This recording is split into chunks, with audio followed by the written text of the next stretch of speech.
It's clear right now we're living in a contentious world of politics. Joining me tonight is Representative Ron Reynolds and Professor of Science at the University of Houston downtown, Dr. David Branham, to talk about that deadly drone strike that killed 3 U.S. soldiers in Jordan. Dr. Branham, how did we get here? And who do we think may be responsible for this deadly act? And most of these victims are from Georgia. Yeah, it looks like it's an Iranian attack. That's where President Biden is pointing the blame.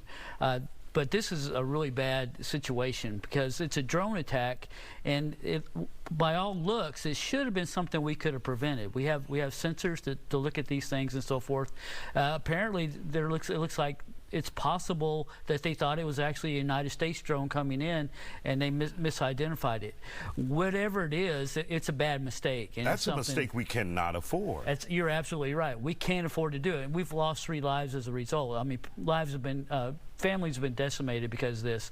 And it's a hot spot. So there's really not a reason not to be on your toes in this situation. So I think we need to find out what happened, and then when we do find out what happened, take action not only against the country responsible, but inside our own military to make sure it doesn't happen again.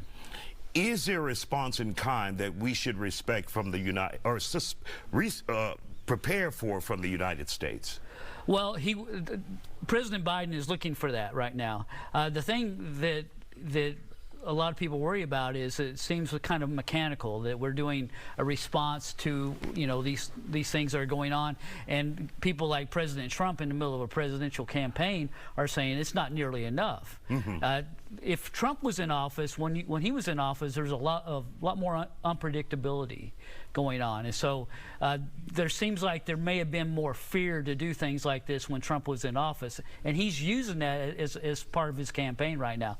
So what President Biden does needs to really make a mark, not only on the people who were responsible, but on the American public, who will say, yes, this is a response that's worthy of what's happened. Representative Reynolds, what should our response be from your perspective? I think the professor's right. President Biden needs to have a measured response. He needs to make sure that whoever the culprits are, that they are responsible and that they're punished. I think that we cannot allow people, whether it's Iranians or some kind of other militia, that killed 3 of our American soldiers and injured many others that were on that base. We have to send a strong message that we will not allow any kind of terrorist attacks on American troops or even civilians. So I think President Biden is the adult in the room. He's not being overreactionary. He's being cautious in his response. But like Trump is trying to play politics and say, oh, I would do this or I would do that, or he's not doing enough. We can't have this gotcha moment. I think President Biden is doing the right thing by making sure that he does find out who's responsible and then making sure that they're punished swiftly, just like we've always done. But we're not going to expect the president to tell us his game plan. No, that's on ridiculous. Television. There could be things in the works right now that we don't know. Oh, nothing should be off the table for him. I mean, he should be working right now to find out what the best response is. But that response has to make an impact. Absolutely. The perception is right now that he's been too passive.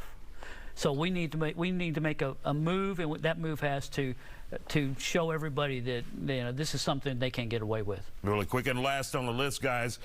Let's shift to the topic and talk about hip-hop artist Snoop Dogg saying he has nothing but love and respect for former President Donald Trump.